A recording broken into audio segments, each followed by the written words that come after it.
DD Punjabi ਵੇਖ ਰਹੇ ਸਾਰੇ ਹੀ ਦਰਸ਼ਕਾਂ ਦਾ ਬਹੁਤ-ਬਹੁਤ ਸਵਾਗਤ। ਮੈਂ ਹਾਂ ਵੰਦਨਾ ਖੰਨਾ ਤੇ ਸਭ ਤੋਂ ਪਹਿਲਾਂ ਸਾਡੇ ਸਾਰੇ ਹੀ ਦਰਸ਼ਕਾਂ ਨੂੰ ਈਦ ਉਲ ਜੁਹਾ ਦੀਆਂ ਬਹੁਤ-ਬਹੁਤ ਮੁਬਾਰਕਾਂ ਤੇ ਇਸ ਦੇ ਨਾਲ ਹੀ ਸਿਲਸਿਲਾ ਸ਼ੁਰੂ ਕਰਦੇ ਹਾਂ ਖਬਰਾਂ ਦਾ। ਰੋਜ਼ਾਨਾ ਦੀ ਤਰ੍ਹਾਂ ਅਖਬਾਰਾਂ ਦੀਆਂ ਖਾਸ-ਖਾਸ ਸੁਰਖੀਆਂ ਤੇ ਵਿਚਾਰ ਚਰਚਾ ਕਰਨ ਦੇ ਲਈ ਅੱਜ ਸਾਡੇ ਨਾਲ ਸਟੂਡੀਓ ਦੇ ਵਿੱਚ ਮੌਜੂਦ ਨੇ ਸੀਨੀਅਰ ਪੱਤਰਕਾਰ punjabtribune.com ਦੇ ਸੰਪਾਦਕ ਰਾਜੀਵ ਭਾਸਕਰ ਜੀ। ਆਓ ਸਭ ਤੋਂ ਪਹਿਲਾਂ ਉਹਨਾਂ ਦਾ ਸਵਾਗਤ ਕਰਦੇ ਹਾਂ। ਰਾਜੀਵ ਜੀ ਬਹੁਤ-ਬਹੁਤ ਸਵਾਗਤ ਤੇ ਈਦ ਉਲ ਜੁਹਾ ਦੀ ਤੁਹਾਨੂੰ ਵੀ ਬਹੁਤ-ਬਹੁਤ ਮੁਬਾਰਕਾਂ। ਧੰਨਵਾਦ ਜੀ। ਔਰ ਡੀਡੀ ਪੰਜਾਬੀ ਦੇ ਸਾਰੇ ਦਰਸ਼ਕਾਂ ਨੂੰ ਈਦ ਉਲ ਜ਼ੁਹਾ ਦੀ ਲੱਖ ਵਧਾਈਆਂ।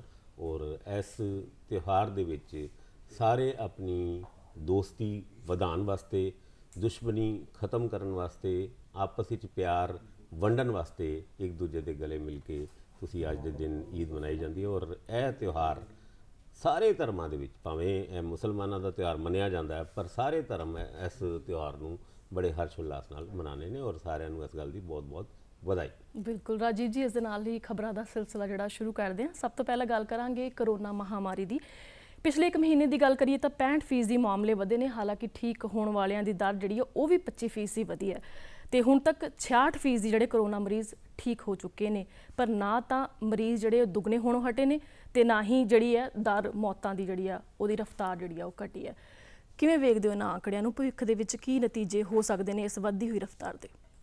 ਰਫ਼ਤਾਰ ਵੱਧ ਰਹੀ ਹੈ ਜੀ, ਔਰ ਇਹ ਐਕਸਪੈਕਟਡ ਲਾਈਨ ਤੇ ਵੱਧ ਰਹੀ ਹੈ ਜੀ। ਜੇ ਅਸਰ ਕਹੀਏ ਨਾ ਕਿ ਇਹ ਜਿਹੜੀ ਇਹ ਰਫ਼ਤਾਰ ਵਧੀ ਹੈ ਇਹਦੇ ਨਾਲ ਪਤਾ ਨਹੀਂ ਕੀ ਹੋ ਜਾਊਗਾ, ਹੋਣਾ ਕੁਛ ਨਹੀਂ ਹੈ। ਅਲਟੀਮੇਟਲੀ ਇਹ ਜਿੰਨੀ ਰਫ਼ਤਾਰ ਵੱਧ ਰਹੀ ਹੈ, ਜਿੱਦਾਂ ਅੱਜ ਖਬਰ ਜਦ ਸੁਣੀ ਸਵੇਰੇ ਤੇ 55,000 ਦੇ ਕਰੀਬ ਮਰੀਜ਼ ਕੱਲ੍ਹ, ਜੋ ਹਜੇ ਤੱਕ ਦੀ ਆંકੜਿਆਂ ਦੇ ਹਿਸਾਬ ਨਾਲ ਸਭ ਤੋਂ ਜ਼ਿਆਦਾ ਮਰੀਜ਼ ਕੱਲ੍ਹ ਆਏ ਨੇ। ਹੁਣ ਇਹ ਮਰੀਜ਼ ਆਉਣ ਦਾ ਮਤਲਬ ਕੀ ਹੈ? ਯਾਨੀ ਉਹ ਆਇਡੈਂਟੀਫਾਈ ਹੋ ਗਏ ਜੀ। 55,000 ਮਰੀਜ਼ ਆਇਡੈਂਟੀਫਾਈ ਹੋ ਗਏ, ਉਹਨਾਂ ਨੂੰ ਕੁਆਰੰਟਾਈਨ ਕੀਤਾ ਗਿਆ, ਉਹਨਾਂ ਦਾ ਇਲਾਜ ਸ਼ੁਰੂ ਹੋਇਆ। ਇਹ ਇੱਕ ਵਧੀਆ ਗੱਲ ਹੈ। ਦੂਜੇ ਪਾਸੇ ਅਗਰ ਤੁਸੀਂ ਇਹ ਗੱਲ ਕਰੋ ਕਿ ਕਈ ਮੈਡੀਕਲ ਐਕਸਪਰਟਸ ਨੇ ਇਹ ਗੱਲ ਕਹੀ ਸੀਗੀ ਕਿ ਇੰਡੀਆ ਨੂੰ ਹਰਡ ਇਮਿਊਨਿਟੀ ਦੀ ਤਰਫ ਜਾਣਾ ਚਾਹੀਦਾ। ਹਰਡ ਇਮਿਊਨਿਟੀ ਹੁੰਦਾ ਹੈ ਕਿ ਜਦ ਤੁਹਾਡੀ ਪਾਪੂਲੇਸ਼ਨ ਦਾ ਮੈਕਸੀਮਮ ਜਿਹੜੀ ਪਾਪੂਲੇਸ਼ਨ ਹੈਗੀ ਆ ਉਹ ਅਗਰ ਕਿਸੇ ਵੀ ਸੰਕਰਮਣ ਤੋਂ ਸੰਕਰਮਿਤ ਹੁੰਦੀ ਹੈ ਤੇ ਉਹਦੇ ਵਿੱਚ ਇੱਕ ਇਮਿਊਨਿਟੀ ਵੱਧਦੀ ਹੈ। ਯਾਨੀ ਮੈਕਸੀਮਮ ਲੋਕ ਤੁਹਾਡੇ ਇਮਿਊਨਿਟੀ ਵਧਾ ਚੁੱਕੇ ਨੇ ਆਪਣੀ, ਔਰ ਉਹਦੇ ਨਾਲ ਕਿਉਂਕਿ ਕਰੋਨਾ ਦਾ ਮੌਤ ਦਾ ਆંકੜਾ ਬਹੁਤ ਘੱਟ ਹੈ, ਇਸ ਕਰਕੇ ਇਸ ਹਰਡ ਇਮਿਊਨਿਟੀ ਦੇ ਰਾਹੀਂ ਵੀ ਇਸ ਗੱਲ ਦਾ ਸਮਾਧਾਨ ਲੱਭਣ ਦੀ ਕੋਸ਼ਿਸ਼ ਮੈਡੀਕਲ ਐਕਸਪਰਟਸ ਨੇ ਕੀਤੀ ਸੀ। ਕਿ ਪਰ ਉਹਦੇ ਵਿੱਚ ਵੀ ਹੁਣ ਦੋ ਵਰਜ਼ਨ ਹੈਗੇ ਆ ਕਿ ਹਰਡ ਇਮਿਊਨਿਟੀ ਆਉਣ ਵਿੱਚ ਹਜੇ ਵੀ ਇੰਡੀਆ ਦੇ ਵਿੱਚ ਬਹੁਤ ਟਾਈਮ ਲੱਗੇਗਾ। ਔਰ ਹਰਡ ਇਮਿਊਨਿਟੀ ਤੋਂ ਬਾਅਦ ਪਲਾਜ਼ਮਾ ਬੈਂਕਸ ਦੀ ਗੱਲ ਕਈ ਜਗ੍ਹਾ ਚੱਲੀ, ਦਿੱਲੀ ਦੇ ਵਿੱਚ, ਪੰਜਾਬ ਦੇ ਵਿੱਚ ਔਰ ਹੋਰ ਕਈ ਸੂਬਿਆਂ ਦੇ ਵਿੱਚ ਪਲਾਜ਼ਮਾ ਬੈਂਕ ਖੁੱਲ੍ਹੇ ਨੇ। ਪੰਜਾਬ ਦੇ ਵਿੱਚ ਪਲਾਜ਼ਮਾ ਬੈਂਕ ਨੂੰ ਖੁੱਲ੍ਹਣ ਤੋਂ ਲੈ ਕੇ ਕੰਟਰੋਵਰਸੀ ਜਦੋਂ ਸ਼ੁਰੂ ਹੋਈ ਸੀ, ਜਦ ਕੁਝ ਹਸਪੀਟਲਸ ਨੇ ਪਲਾਜ਼ਮਾ ਡੋਨੇਟ ਕੀਤੇ ਹੋਏ ਪਲਾਜ਼ਮਾ ਨੂੰ ਅੱਗੇ 20-20 ਹਜ਼ਾਰ ਦਾ ਵੇਚਣ ਦਾ ਫੈਸਲਾ ਕੀਤਾ ਸੀਗਾ, ਜਿਹਦੇ ਵਿੱਚ ਸਰਕਾਰ ਦੀ ਵੀ ਮਨਜ਼ੂਰੀ ਸੀਗੀ। ਪਰ ਸਰਕਾਰ ਨੇ ਅਗਲੇ ਦਿਨ ਹੀ ਉਹ ਫੈਸਲਾ ਪਲਟਦੇ ਹੋਏ ਨਾ ਖਰੀਦਣ ਵਾਸਤੇ ਕੋਈ ਪੈਸੇ ਦੇਣ ਦੀ ਗੱਲ ਕੀਤੀ, ਨਾ ਵੇਚਣ ਵਾਸਤੇ ਕੋਈ ਪੈਸੇ ਦੇਣ ਦੀ ਗੱਲ ਕੀਤੀ। ਪਰ ਫਿਰ ਵੀ ਕਰੋਨਾ ਨੂੰ ਡੀਲ ਕਰਨ ਵਾਸਤੇ ਪੂਰਾ ਦੇਸ਼ ਆਪਣੇ ਹਰ ਸੂਬੇ ਦੀ ਗੱਲ ਕਰੀਏ ਤੇ ਆਪਣੇ ਸਤਰ ਤੇ ਪੂਰੀ ਕੋਸ਼ਿਸ਼ ਕਰ ਰਿਹਾ ਹੈ ਕਿ ਇਸ ਮਹਾਮਾਰੀ ਤੋਂ ਨਾ ਕੇਵਲ ਲੜਿਆ ਜਾਏ ਬਲਕਿ ਇਸ ਲੜਾਈ ਨੂੰ ਜਿੱਤਿਆ ਵੀ ਜਾਏ। ਔਰ ਲੋਕਾਂ ਦਾ ਸਮਰਥਨ ਹਰ ਸੂਬਾ, ਹਰ ਦੇਸ਼ ਮੰਗ ਰਿਹਾ, ਕਿਉਂਕਿ ਲੋਕਾਂ ਦੇ ਸਮਰਥਨ ਤੋਂ ਬਗੈਰ ਅਸੀਂ ਇਸ ਮਹਾਮਾਰੀ ਤੋਂ ਨਹੀਂ ਲੜ ਸਕਦੇ। ਲੋਕਾਂ ਨੂੰ ਆਪਣੀ ਜ਼ਿੰਮੇਵਾਰੀਆਂ ਦਾ ਅਹਿਸਾਸ ਹੋਣਾ ਚਾਹੀਦਾ ਹੈ। ਖਾਸ ਕਰਕੇ ਜਿਹੜੇ ਪ੍ਰੀਕਾਸ਼ਨਸ, ਜਿਹੜੀ ਗਾਈਡਲਾਈਨਸ ਵੱਖ-ਵੱਖ ਸੂਬਿਆਂ, ਵੱਖ-ਵੱਖ ਦੇਸ਼ਾਂ ਨੇ, ਵੱਖ-ਵੱਖ ਸਰਕਾਰਾਂ ਨੇ ਇਸ਼ੂ ਕੀਤੀ ਹੈ, ਉਹਨੂੰ ਫੋਲੋ ਕਰਨਾ ਬਹੁਤ ਜ਼ਰੂਰੀ ਹੈ। ਜੀ ਬਿਲਕੁਲ। ਇਸ ਦੇ ਨਾਲ ਹੀ ਗੱਲ ਜੇਕਰ ਕਰੀਏ ਸੂਬੇ ਦੀ, ਪੰਜਾਬ ਦੀ, ਤਾਂ 24 ਘੰਟਿਆਂ ਦੇ ਵਿੱਚ 863 ਨਵੇਂ ਮਾਮਲੇ ਜਿਹੜੇ ਨੇ ਕਰੋਨਾ ਦੇ ਉਹ ਸਾਹਮਣੇ ਆਏ ਨੇ। ਪਿਛਲੇ ਹਫ਼ਤੇ ਦੌਰਾਨ ਜਿਹੜਾ ਇਹ ਆંકੜਾ ਸੀ ਉਹ 500 ਸੀ ਔਰ ਫਿਰ 500 ਤੋਂ 600 ਹੋ ਗਿਆ ਤੇ ਹੁਣ ਇਹ 800 ਤੋਂ ਵੀ ਪਾਰ ਹੋ ਚੁੱਕਾ ਹੈ। ਕੀ ਲੱਗਦਾ ਕਿ ਭਵਿੱਖ ਦੇ ਵਿੱਚ ਜਿਹੜੀ ਇਹ ਰਫ਼ਤਾਰ ਹੈਗੀ ਹੈ ਸੂਬੇ ਦੇ ਅੰਦਰ, ਪੰਜਾਬ ਦੇ ਅੰਦਰ, ਇਹ ਰਫ਼ਤਾਰ ਜਿਹੜੀ ਹੈਗੀ ਹੈ, ਸਾਡੀਆਂ ਸਿਹਤ ਸਹੂਲਤਾਂ ਇਸ ਰਫ਼ਤਾਰ ਦੇ ਨਾਲ ਨਜਿੱਠਣ ਲਈ ਤਿਆਰ ਨੇ? ਨਹੀਂ, ਇਹਦੇ ਵਿੱਚ ਹਜੇ ਬਹੁਤ ਕੰਮ ਕਰਨ ਦੀ ਲੋੜ ਹੈ। ਕਿਉਂਕਿ ਅਗਰ ਅਸੀਂ ਦੇਖਿਆ ਜਾਏ ਤਾਂ ਮਹਾਰਾਸ਼ਟਰ ਤੋਂ ਬਾਅਦ ਦਿੱਲੀ ਕਿਸ ਤਰ੍ਹਾਂ ਦਾ ਸੂਬਾ ਸੀਗਾ ਜਿਹੜਾ ਇੱਕ ਵੱਡੇ ਪੱਧਰ ਤੇ ਸੰਕਰਮਿਤ ਹੋਇਆ ਸੀਗਾ। ਔਰ ਉਹਦੇ ਵਿੱਚ ਜਦ ਡਿਪਟੀ ਚੀਫ ਮਿਨਿਸਟਰ ਦਿੱਲੀ ਦੇ ਮਨੀਸ਼ ਸਿਸੋਦੀਆ, ਉਹਨਾਂ ਨੇ ਇਹ ਬਿਆਨ ਦਿੱਤਾ ਸੀਗਾ ਕਿ 5.5 ਲੱਖ ਤੋਂ ਜ਼ਿਆਦਾ ਪੇਸ਼ੈਂਟ ਜੁਲਾਈ ਐਂਡ ਤੱਕ ਹੋ ਜਾਣਗੇ। ਹੁਣ ਜੁਲਾਈ ਐਂਡ ਤੋਂ ਬਾਅਦ ਅਸੀਂ ਅੱਜ 1 ਅਗਸਤ ਨੂੰ ਖੜ੍ਹੇ ਹਾਂ, ਪਰ ਉਸ ਸਥਿਤੀ ਨੂੰ ਕੰਟਰੋਲ ਕੀਤਾ ਗਿਆ। ਭਾਵੇਂ ਉਸ ਸਟੇਟਮੈਂਟ ਨੂੰ ਬਾਅਦ ਚੋਂ ਕ੍ਰਿਟੀਸਾਈਜ਼ ਕੀਤਾ ਗਿਆ ਕਿ ਨਹੀਂ ਜੀ ਇਹ ਬੜੀ ਗਲਤ ਸਟੇਟਮੈਂਟ ਸੀਗੀ, ਪਰ ਸਟੇਟਮੈਂਟ ਗਲਤ ਜਾਂ ਸਹੀ ਦੀ ਗੱਲ ਤੋਂ ਬਾਅਦ ਚੋਂ ਹੈ। ਲੇਕਿਨ ਤੁਸੀਂ ਆਉਣ ਵਾਲੀ ਮਹਾਮਾਰੀ ਦੀ ਇੱਕ ਤਰੀਕੇ ਨਾਲ ਜਦ ਬਹੁਤ ਜ਼ਿਆਦਾ ਵੱਧ ਜਾਏ ਤੇ ਉਹਦੀ ਤਿਆਰੀਆਂ ਕੀ ਕਰਦੇ ਪਏ ਹੋ, ਇਹ ਜ਼ਿਆਦਾ ਇੰਪੋਰਟੈਂਟ ਹੈਗਾ। ਔਰ ਇਸ ਤਿਆਰੀਆਂ ਦੇ ਮੁੱਦੇ ਤੇ ਪੰਜਾਬ ਕਿਸੇ ਨਾ ਕਿਸੇ ਜਗ੍ਹਾ ਕਾਫੀ ਪਿਛੜਿਆ ਹੋਇਆ ਨਜ਼ਰ ਆਉਂਦਾ, ਕਿਉਂਕਿ ਅਗਰ ਦਿੱਲੀ ਤੋਂ ਇਲਾਵਾ ਮਹਾਰਾਸ਼ਟਰ ਲੈ ਲਓ, ਤੇਲੰਗਾਨਾ ਲੈ ਲਓ ਔਰ ਦੂਜੇ ਸੂਬੇ ਲੈ ਲਓ ਜਿਹਦੇ ਵਿੱਚ ਮਹਾਮਾਰੀ ਜ਼ਿਆਦਾ ਫੈਲੀ ਹੈ, ਉੱਥੇ ਬਹੁਤੀ ਤਿਆਰੀਆਂ ਦੇਖਣ ਨੂੰ ਨਹੀਂ ਮਿਲੀ ਸਵਾਏ ਦਿੱਲੀ ਤੇ। ਦਿੱਲੀ ਦੇ ਵਿੱਚ ਕੇਂਦਰ ਦੀ ਸਰਕਾਰ ਔਰ ਸੂਬੇ ਦੀ ਸਰਕਾਰ ਨੇ ਮਿਲ ਕੇ ਕੁਝ ਐਦਾਂ ਦੇ ਫੈਸਲੇ ਲਿੱਤੇ ਔਰ ਅੱਜ ਦਿੱਲੀ ਦੇ ਵਿੱਚ ਜਿਹੜੇ ਆંકੜੇ ਨਜ਼ਰ ਆ ਰਹੇ ਨੇ ਉਹਦੇ ਹਿਸਾਬ ਨਾਲ ਕਿਸੇ ਨਾ ਕਿਸੇ ਜਗ੍ਹਾ ਕਰੋਨਾ ਮਹਾਮਾਰੀ ਦੇ ਉੱਤੇ ਨੱਥ ਪਾਈ ਲੱਗਦੀ ਹੈ। ਉਹਦਾ ਸ਼੍ਰੇ ਸੂਬੇ ਦੀ ਸਰਕਾਰ ਨੂੰ ਔਰ ਕੇਂਦਰ ਦੀ ਸਰਕਾਰ ਨੂੰ, ਦੋਨਾਂ ਨੂੰ ਜਾਂਦਾ। ਪਰ ਇੱਕ ਅਜੀਬ ਜੀ ਗੱਲ ਹੈਗੀ ਹੈ ਕਿ ਨਾ ਕੇਂਦਰ ਦੀ ਸਰਕਾਰ ਹਜੇ ਇਸ ਗੱਲ ਦਾ ਸ਼੍ਰੇ ਆਪਣੇ ਆਪ ਲੈ ਰਹੀ ਹੈ। ਨਾਰਮਲੀ ਹੁੰਦਾ ਕੀ ਹੈ ਕਿ ਜਦ ਵੀ ਕੋਈ ਇਸ ਤਰ੍ਹਾਂ ਦੀ ਸਿਚੁਏਸ਼ਨ ਨੂੰ ਕੰਟਰੋਲ ਕਰਨ ਦੇ ਵਿੱਚ ਕੋਈ ਵੀ ਸਰਕਾਰ ਸਫਲ ਹੁੰਦੀ ਹੈ ਤੇ ਉਹ ਆਪਣੀ ਪਿੱਠ ਆਪ ਥਪਥਪਾਉਂਦੀ ਹੈ ਕਿ ਅਸੀਂ ਜੀ ਕੰਟਰੋਲ ਕਰ ਲਿਆ, ਕਿਉਂਕਿ ਭਾਜਪਾ ਦੀ ਸਰਕਾਰ ਕੇਂਦਰ ਦੇ ਵਿੱਚ ਹੋਣ ਦੇ ਨਾਤੇ ਕਈ ਭਾਜਪਾ ਸ਼ਾਸਿਤ ਪ੍ਰਦੇਸ਼ਾਂ ਦੇ ਵਿੱਚ ਕਰੋਨਾ ਦੀ ਗਿਣਤੀ ਹਜੇ ਲਗਾਤਾਰ ਵੱਧ ਰਹੀ ਹੈ। ਸਵਾਲ ਉੱਠਦਾ ਹੈ ਕਿ ਅਗਰ ਕੇਂਦਰ ਸਰਕਾਰ ਆਪਣੀ ਪਿੱਠ ਥਪਥਪਾ ਕੇ ਇਹ ਕਹਿੰਦੀ ਹੈ ਕਿ ਦਿੱਲੀ ਦੇ ਵਿੱਚ ਅਸੀਂ ਕਰਤਾ, ਹਾਲਾਂਕਿ ਕੇਂਦਰ ਸਰਕਾਰ ਨੇ ਵੀ ਇਹ ਕਿਹਾ ਕਿ ਦਿੱਲੀ ਦੀ ਸਰਕਾਰ ਨਾਲ ਮਿਲ ਕੇ ਅਸੀਂ ਕਰੋਨਾ ਨੂੰ ਕੰਟਰੋਲ ਕੀਤਾ ਹੈ, ਤੇ ਫਿਰ ਦੂਜੇ ਸੂਬੇ ਜਿਹਦੇ ਵਿੱਚ ਭਾਜਪਾ ਦੀ ਸਰਕਾਰ ਹੈ ਉੱਥੇ ਕਰੋਨਾ ਨੂੰ ਨੱਥ ਕਿੱਦਾਂ ਨਹੀਂ ਪਾਈ ਜਾ ਰਹੀ। ਪਰ ਫਿਰ ਵੀ ਅਸੀਂ ਇਸ ਰਾਜਨੀਤੀ ਦੇ ਵਿੱਚ ਨਾ ਪੈਂਦੇ ਹੋਏ ਕਰੋਨਾ ਨੂੰ ਲੜਨ ਵਾਸਤੇ, ਕਰੋਨਾ ਦੇ ਨਾਲ ਲੜਨ ਵਾਸਤੇ, ਕਰੋਨਾ ਨੂੰ ਖਤਮ ਕਰਨ ਵਾਸਤੇ ਔਰ ਕਰੋਨਾ ਤੋਂ ਆਪਣੀ ਜਨਤਾ ਨੂੰ ਬਚਾਉਣ ਵਾਸਤੇ ਜੋ ਵੀ ਸਟੈਪਸ ਚੱਕਣੇ ਚਾਹੀਦੇ ਹੈ ਉਹ ਬਿਨਾਂ ਕਿਸੇ ਰਾਜਨੀਤੀ ਤੋਂ ਸਾਰੇ ਸੂਬਿਆਂ ਦੀ ਸਰਕਾਰਾਂ ਨੂੰ, ਕੇਂਦਰ ਸਰਕਾਰਾਂ ਨੂੰ ਚੱਕਣੇ ਹੀ ਚਾਹੀਦੇ। ਜੀ ਬਿਲਕੁਲ, ਹੁਣ ਗੱਲ ਕਰਾਂਗੇ ਅਨਲੌਕ 3 ਦੀ। ਪੰਜਾਬ ਸਰਕਾਰ ਨੇ ਭਾਰਤ ਸਰਕਾਰ ਵੱਲੋਂ ਜਾਰੀ ਦਿਸ਼ਾ ਨਿਰਦੇਸ਼ ਜਿਹੜੇ ਨੇ ਉਹ ਲਾਗੂ ਕਰਨ ਦਾ ਫੈਸਲਾ ਕਰ ਲਿਆ, ਪਰ ਕੁਝ ਸੋਧ ਦੇ ਨਾਲ। ਔਰ ਗੱਲ ਕਰੀਏ 5 ਅਗਸਤ ਤੋਂ ਤਾਂ ਪੰਜਾਬ ਦੇ ਵਿੱਚ ਜਿਮ ਔਰ ਸਟੇਡੀਅਮ ਖੋਲ੍ਹਣ ਦਾ ਫੈਸਲਾ ਕਰ ਲਿਆ ਗਿਆ ਔਰ ਇਸ ਦੇ ਨਾਲ ਹੀ ਰਾਤ ਦਾ ਕਰਫਿਊ ਜਿਹੜਾ ਉਹ ਪੰਜਾਬ ਦੇ ਵਿੱਚ ਜਾਰੀ ਰਹੇਗਾ। ਪੰਜਾਬ ਸਰਕਾਰ ਦਾ ਇਹ ਫੈਸਲਾ, ਜਦਕਿ ਭਾਰਤ ਦੇ ਵਿੱਚ ਇਸ ਫੈਸਲਾ ਜਿਹੜਾ ਉਲਟ ਹੈਗਾ, ਕਰਫਿਊ ਜਿਹੜਾ ਖੋਲ੍ਹ ਦਿੱਤਾ ਗਿਆ ਭਾਰਤ ਦੇ ਵਿੱਚ। ਕਿਵੇਂ ਵੇਖਦੇ ਹੋ ਇਹਨਾਂ ਫੈਸਲਿਆਂ ਨੂੰ? ਅਨਲੌਕ 3 ਦੇ ਫੈਸਲਿਆਂ ਦੇ ਵਿੱਚ ਭਾਵੇਂ ਉਹ ਕੇਂਦਰ ਦੀ ਗਾਈਡਲਾਈਨਸ ਹੋਏ ਜਾਂ ਸੂਬੇ ਦੀ ਸਰਕਾਰਾਂ ਦੀ ਆਪਣੇ ਲਿੱਤੇ ਹੋਏ ਵੱਖ-ਵੱਖ ਫੈਸਲਿਆਂ ਦੀ ਗੱਲ ਹੋਏ, ਜੋ ਵੀ ਫੈਸਲੇ ਲਿੱਤੇ ਜਾ ਰਹੇ ਨੇ ਉਹ ਲੋਕਾਂ ਦੀ ਹਿੱਤ ਦੇ ਵਿੱਚ ਲਿੱਤੇ ਜਾ ਰਹੇ ਨੇ। ਬਿਲਕੁਲ। ਹਾਲਾਂਕਿ ਕੇਂਦਰ ਸਰਕਾਰ ਨੇ ਆਪਣੀ ਗਾਈਡਲਾਈਨਸ ਦੇ ਵਿੱਚ ਇਹ ਗੱਲ ਕਹੀ ਸੀ ਕਿ 5 ਅਗਸਤ ਤੋਂ ਯੋਗਾ ਕੇਂਦਰ, ਜਿਮ ਖੁੱਲ੍ਹਣਗੇ। ਉਸ ਤੋਂ ਬਾਅਦ ਸੂਬੇ ਦੀ ਸਰਕਾਰ ਨੇ ਕੁਝ ਇੱਦਾਂ ਦੀ ਸਟੇਟਮੈਂਟ ਦਿੱਤੀ ਜਿਹਦੇ ਕਰਕੇ ਇਸ ਗੱਲ ਦੀ ਆਸ਼ੰਕਾ ਲਾਈ ਜਾ ਰਹੀ ਸੀ ਕਿ ਸ਼ਾਇਦ ਜਿਮ ਜਾਂ ਯੋਗਾ ਕੇਂਦਰ ਨਹੀਂ ਖੁੱਲ੍ਹਣਗੇ। ਪਰ ਹੁਣ ਕੱਲ੍ਹ ਸਰਕਾਰ ਨੇ ਜਿਹੜੀ ਆਪਣੀ ਗਾਈਡਲਾਈਨਸ ਇਸ਼ੂ ਕੀਤੀ ਉਹਦੇ ਹਿਸਾਬ ਨਾਲ ਖੁੱਲ੍ਹਣਗੇ। ਖੁੱਲ੍ਹਣ ਤੋਂ ਇਲਾਵਾ school, university, college, IELTS centre ਉਹ ਹਜੇ ਵੀ ਬੰਦ ਰਹਿਣਗੇ। ਸਵੀਮਿੰਗ ਪੂਲ, ਕਲੱਬ ਵੀ, ਬਾਰ ਵੀ ਹਜੇ ਵੀ ਬੰਦ ਰਹਿਣਗੇ।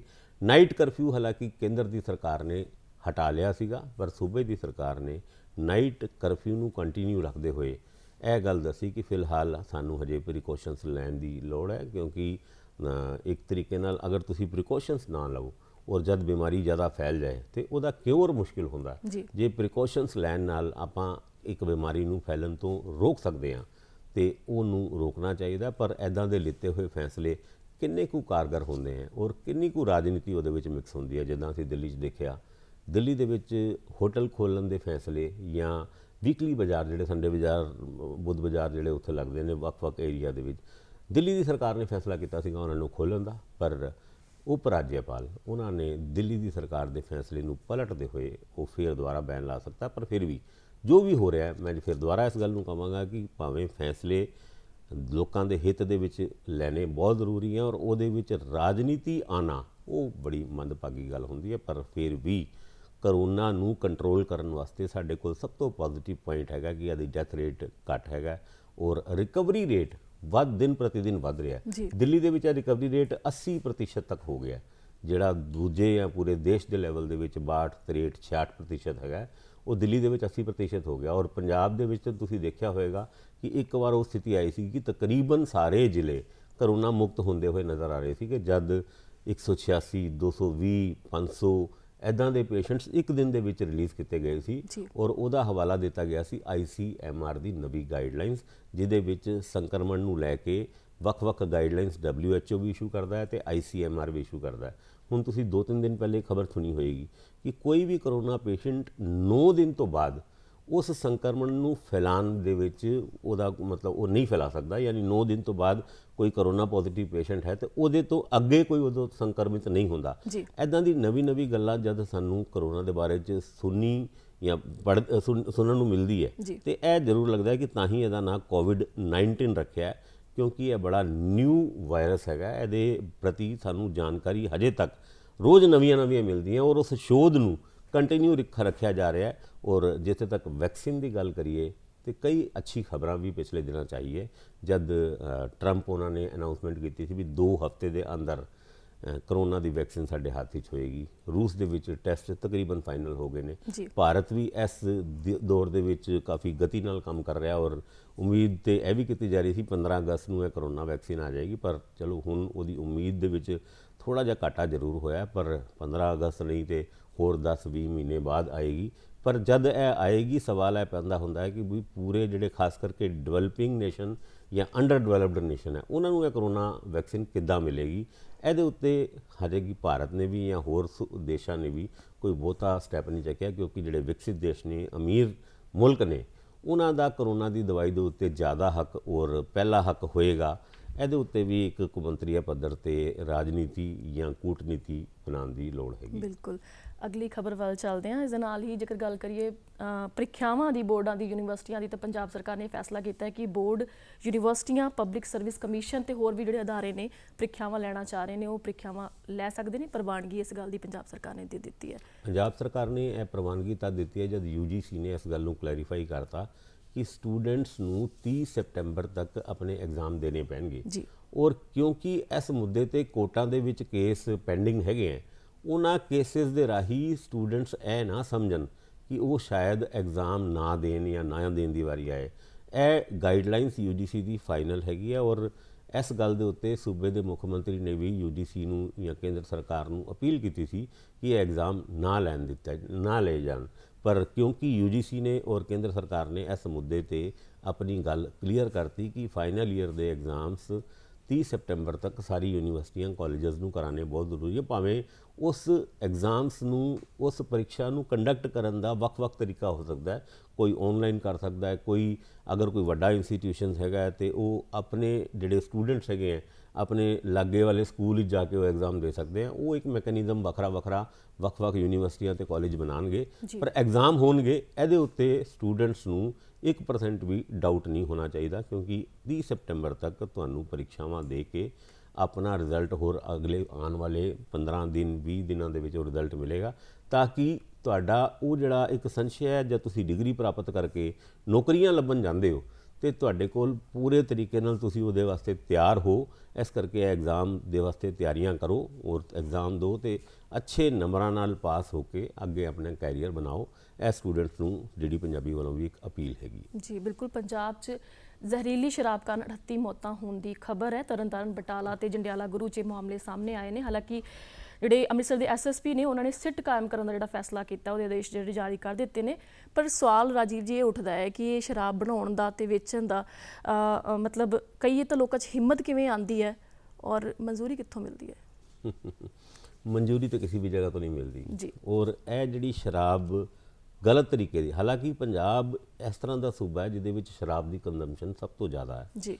ਪਰ ਅਗਰ ਕਮਾਈ ਦੀ ਗੱਲ ਕਰੀਏ, ਸਰਕਾਰੀ ਕਮਾਈ ਦੀ ਗੱਲ ਕਰੀਏ ਤੇ ਤਮਿਲਨਾਡੂ ਦੇ ਨਾਲ ਕਈ ਪੋਲੀਟੀਸ਼ੀਅਨਸ ਨੇ ਇਸ ਗੱਲ ਨੂੰ ਕੰਪੇਅਰ ਵੀ ਕੀਤਾ ਹੈ, ਜਿਹਦੇ ਵਿੱਚ ਸ਼ਰਾਬ ਦੀ ਇੱਕ ਕਾਰਪੋਰੇਸ਼ਨ ਯਾਨੀ ਸਰਕਾਰ ਉੱਥੇ ਸ਼ਰਾਬ ਵੇਚਦੀ ਹੈ, ਉਹਦੇ ਵਿੱਚ ਐਨੂਅਲ ਜਿਹੜੀ ਇਨਕਮ ਹੈਗੀ ਹੈ ਉਹ 25,000 ਕਰੋੜ ਤੋਂ ਵੀ ਵੱਧ ਹੈ।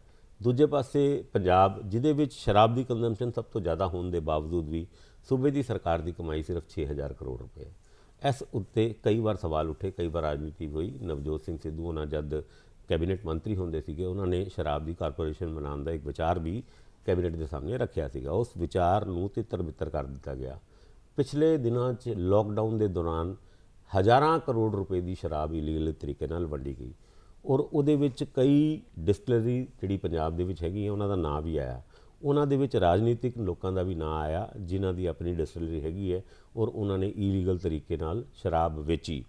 ਇਸ ਮੁੱਦੇ ਤੇ ਸੂਬੇ ਦੀ ਸਰਕਾਰ ਦੀ ਇੱਕ ਸਟੇਟਮੈਂਟ ਆਈ, ਕਿਸੇ ਨੂੰ ਬਖਸ਼ਿਆ ਨਹੀਂ ਜਾਏਗਾ, ਸਾਰੇ ਫੜੇ ਜਾਣਗੇ।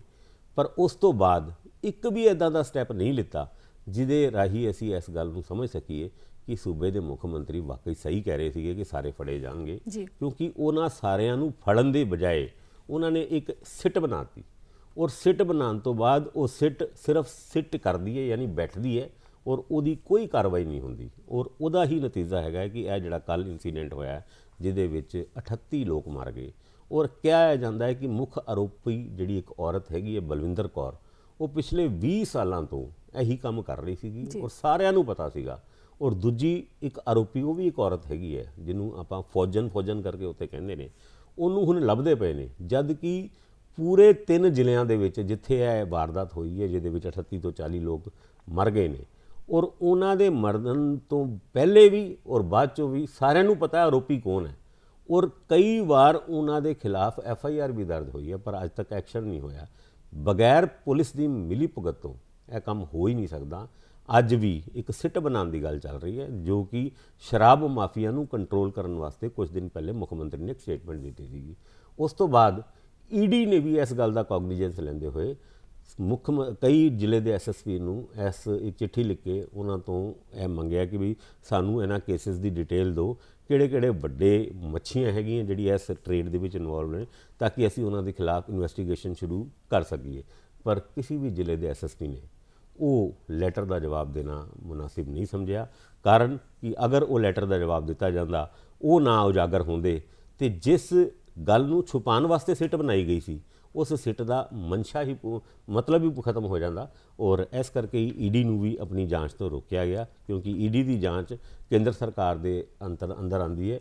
ਔਰ ਅਗਰ ਉਹ ਜਾਂਚ ਅੱਗੇ ਵੱਧਦੀ ਤੇ ਸੂਬੇ ਦੀ ਪੁਲਿਸ ਔਰ SIT ਜਿੰਨੀਆਂ ਬਣਾਉਂਦੇ ਨੇ, ਉਹ ਵੀ ਇੱਕ ਐਕਸਪੋਜ਼ ਹੁੰਦੀ। ਇਹਦੇ ਵਾਸਤੇ ਇੱਕ ਬੜਾ ਵੱਡਾ ਰਾਜਨੀਤਿਕ ਔਰ ਮਾਫੀਆ ਨੈਕਸਸ ਹੈਗਾ, ਜਿਹਨੂੰ ਤੋੜਨ ਦੀ ਲੋੜ ਹੈ। ਔਰ ਉਮੀਦ ਕਰਦੇ ਹਾਂ ਕਿ ਸੂਬੇ ਦੇ ਮੁੱਖ ਮੰਤਰੀ ਨਾ ਸਿਰਫ ਕਾਗਜ਼ੀ ਤੌਰ 'ਤੇ ਬਲਕਿ ਪ੍ਰੈਕਟੀਕਲ ਤਰੀਕੇ ਨਾਲ ਵੀ ਇਸ ਮਾਫੀਆ ਨੂੰ ਖਤਮ ਕਰਨ ਦੀ ਕੋਸ਼ਿਸ਼ ਕਰਨਗੇ ਔਰ ਖਤਮ ਕਰਨਗੇ, ਤਾਂ ਕਿ ਇਸ ਤਰ੍ਹਾਂ ਦੀ ਮੌਤਾਂ ਜਿਹੜੀ ਜਾਲੀ ਸ਼ਰਾਬ ਬਣਾ ਕੇ ਹੁੰਦੀਆਂ ਉਹਨੂੰ ਵੀ ਖਤਮ ਕੀਤਾ ਜਾਏ। ਜੀ ਬਿਲਕੁਲ। ਅਗਲੀ ਖਬਰ ਜਿਹੜੀ ਹੈ ਰਾਜਸਥਾਨ 'ਚ ਚੱਲ ਰਹੇ ਸਿਆਸੀ ਘਮਾਸਾਨ ਦੇ ਨਾਲ ਜੁੜੀ ਹੋਈ ਹੈ। ਸ਼ੁੱਕਰਵਾਰ ਨੂੰ ਮੁੱਖ ਮੰਤਰੀ ਅਸ਼ੋਕ ਗਹਿਲੋਤ ਦੇ ਨਾਲ ਹਮਾਇਤੀ ਜਿਹੜੇ 97 ਵਿਧਾਇਕ ਨੇ, ਉਹ ਚਾਰਟਰਡ ਪਲੇਨ ਦੇ ਵਿੱਚ ਜੈਪੁਰ ਤੋਂ ਜੈਸਲਮੇਰ ਪਹੁੰਚੇ, ਔਰ ਇਹਦਾ ਕਾਰਨ ਇਹ ਦੱਸਿਆ ਜਾ ਰਿਹਾ ਹੈ ਕਿ ਉਹਨਾਂ ਨੂੰ ਖਰੀਦੋ ਫਰੋਖਤ ਤੋਂ ਬਚਾਉਣਾ ਹੈ। ਦਰਅਸਲ ਉਹਨਾਂ ਦੇ ਜਿਹੜੇ ਰੇਟ ਨੇ ਵਿਧਾਇਕਾਂ ਦੇ, ਉਹ ਵੱਧ ਗਏ ਨੇ।